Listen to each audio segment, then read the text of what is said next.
What's up, everybody? Weston here with the Hidden Gibbon, back with another daily deck tech video.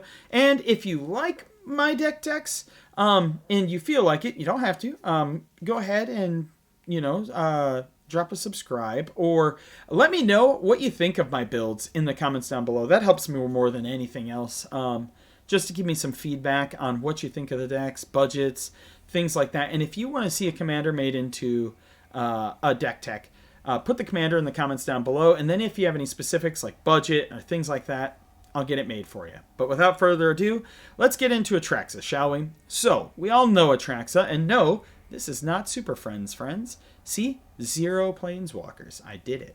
I did it without that. And although there is a little bit of infect in here, that's not going to be the main theme of the deck. So, who's Atraxa? Atraxa, Praetor's Voice, one of the most popular and most hated commanders in all of Magic the Gathering. She's a 4/4 for WUBRG without the R. So, green, white, blue, and black. She has Flying, Vigilance, Death Touch, Lifelink, and at the beginning of your end step, Proliferate. So, what are we going to do with her today? You saw the title. It said, not your mother's Atraxa deck. So, most Atraxa decks are Super Friends with Planeswalkers, or they're straight infect, or they deal with just 1/1 counters. But we're not going to do that. Our main thing we're going to do here is we're going to shoot for experience counters. I know, this is going to be interesting, but we're going to try it.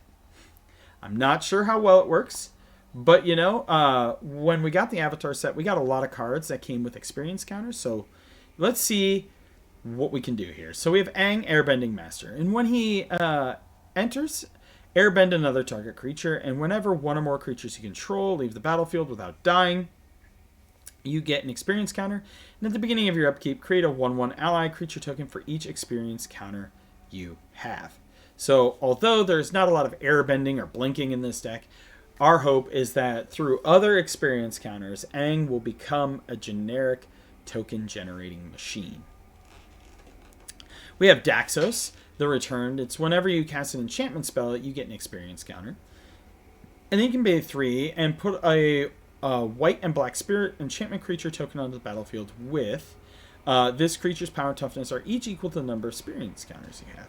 This guy's pretty interesting. I didn't know he existed before I was searching on Scryfall for experience counters. We have Dreamtide Whale. He has Vanishing 2. He's from Modern Horizons 3, and whenever a player casts their second spell each turn, you proliferate, which will help you get more experience counters. We have Earthbending Student. This card is hard to get a hold of because it only came in Jumpstart. This is the side tangent. This is the big flaw with Avatar. I love the set, love the cards, love the design, but the fact that they put so many very strong and good cards only in Jumpstart, or a low chance of getting them in a collector pack, was a bad move. It bottlenecked a lot of the supply. Look up, well, you won't have to. I'll show you in a bit for Toph. We have Evolution Sage, so when you landfall, you proliferate. We have Azuri, Claw of Progress. Whenever a creature power 2 or less enters the battlefield under your control, you get an experience counter. So it kind of synergizes with Aang. Aang, right? Aang will put tokens in. They will get experience counters. And at the beginning of combat on your turn, put X 1/1 counters on another target creature, where X is the number of experience counters you have. Then we have Azuri, Stalker of Spears. He proliferates, and when he enters, you can pay 3 if you do proliferate twice. And when you proliferate, you draw a card. We have Flesh Duplicate. You can have it enter the battlefield as a copy of any other creature on the battlefield, except for it has Vanishing 3 if that creature doesn't have Vanishing. Flux Channeler, so if you cast a non-creature spell, you get to proliferate. Grateful Apparition. When it deals combat damage to a player or planeswalker, you proliferate. It's a 1/1 for 2. Then we have Katara. This card is incredibly strong, and I'm really happy that I managed to pull one of these because I think she is another very underrated commander. And she says whenever you cast a spell during an opponent's turn, you get an experience counter. And whenever she attacks, you may draw a card for each experience counter you have. If you do, discard a card. I have seen this thing in Brawl, and also watching somebody pull it off in Spell Table, where it just ended up doing bonkers things. So it is $30 because it's a mythic from Jumpstart, but it is a very good card. We got Lotus Cobra in here because I would not be able to have my fun time with Toph and Earthbend without my Lotus Cobra, Nissa, Springheart, and Antuco Infinite Land combo. We have Marin of Clan Neltoth is whenever a creature you control dies, you get an experience counter. At the beginning of your end step, choose target creature in a graveyard. If that card's mana value is less than or equal to the number of experience counters you have, return it to the battlefield, otherwise put it in your hand. We have Metastic Evangel, which is whenever another non-token creature enters the battlefield under your control, proliferate. By the way, I mentioned this in another video, but he looks like Moon Knight from the Disney adaptation of Moon Knight. We have Minrotha, Ward X, where X is the number of experience counters you have, so you can make it pretty hard to kill her. And then at the beginning of your end step, if a permanent you control left the battlefield this turn, you get an experience counter. And then creatures you control get +1/+0 for each experience counter you have. Then Monk Gyatso. I love this card. I'm super high on this card. I did a whole video about him being extremely slept on as a commander. But he says, whenever another creature you control becomes the target of a spell or ability, you may airbend that creature. So there is some synergy with Aang. Plus, he kind of protects your other creatures. If you put boots on him so he has hexproof, then people's targeted removal just is null and void against your other stuff. Like I said, we talked about Springheart and Antuco and Nissa. If you earthbend a land here with Toph, which Toph is landfall whenever your land enters, you get an experience counter. Whenever you attack, you earthbend X, where X is the number of experience counters. So then you take that land and you put Springheart and Antuco on it, and then you have to have Nissa or Lotus Cobra, or if you're not playing those, you can have Tireless Provisioner in play. And then all you got to do is drop an untapped land into play. Triggers Springheart and Antuco. Order the triggers so you get the mana or the treasure from your mana generators. And then you pay with the other land, you pay 1. And with the treasure or the other mana, you pay the other, creating a copy of that land, which will enter as a basic land, not as a creature. So you have, like, say, a forest token. And then you can immediately tap that token, and the landfall triggers also go off again, and you can generate infinite tapped lands that way. Then we have Tekathal. If you would proliferate twice. We have the Wise Mothman, so people can get some rad counters and then mill out. And Voraclex doubles counters that you would get and halves the ones that your opponents get. For sorceries, we do have some cool ones. I'm testing out Avatar's Wrath. I actually have found this card to be really strong. When I've played it in Brawl and Arena. I haven't gotten a chance to play it in paper yet, but it feels very strong.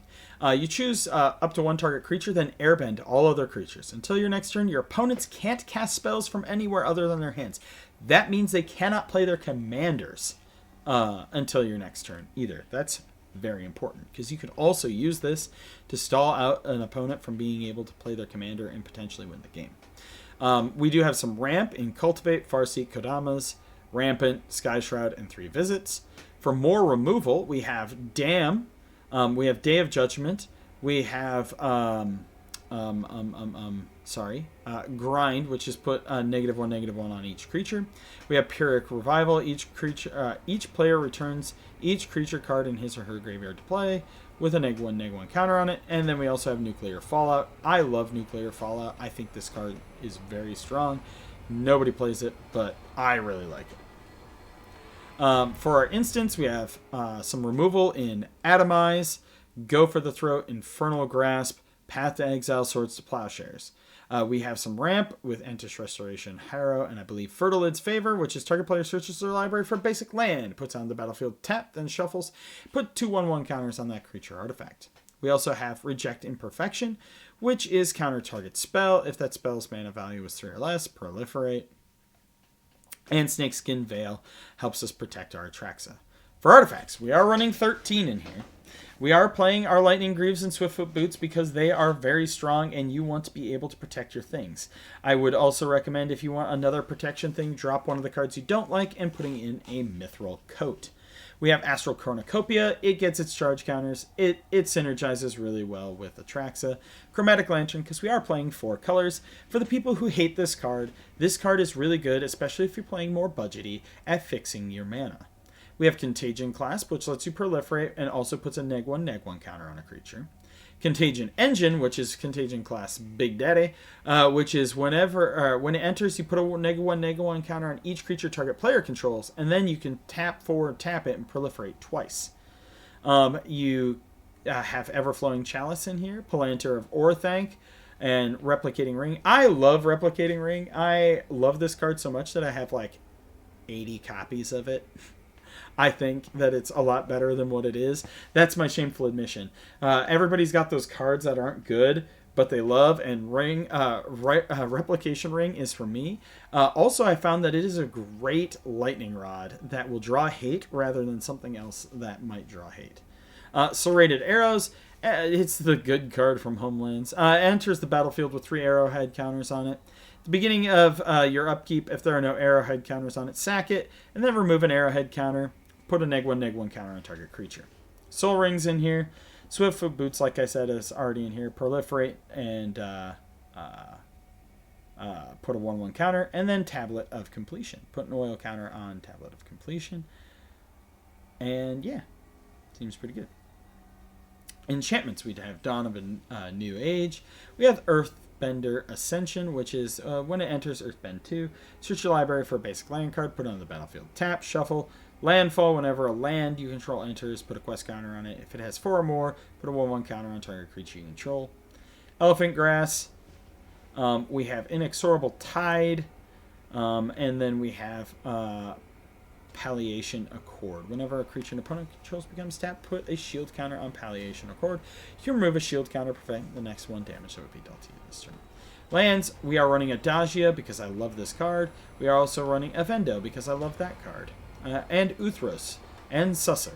We are running them all. We do have 13 artifacts, right? So we are able to do things with Uthros, Susser, and Adagia and Avendo. We have a good mixture of things. But other than that, it's a pretty budget deck for lands. I did throw the Shocklands in here, but the Shocklands have gotten pretty cheap. But let me know what you think. Like I said, I didn't go poison. Look at this. An Atraxa deck that didn't go Super Friends or Poison. Let me know what you think of the deck in the comments down below. As always, I am Weston with the Hidden Gibbon, and I hope you all have a wonderful day.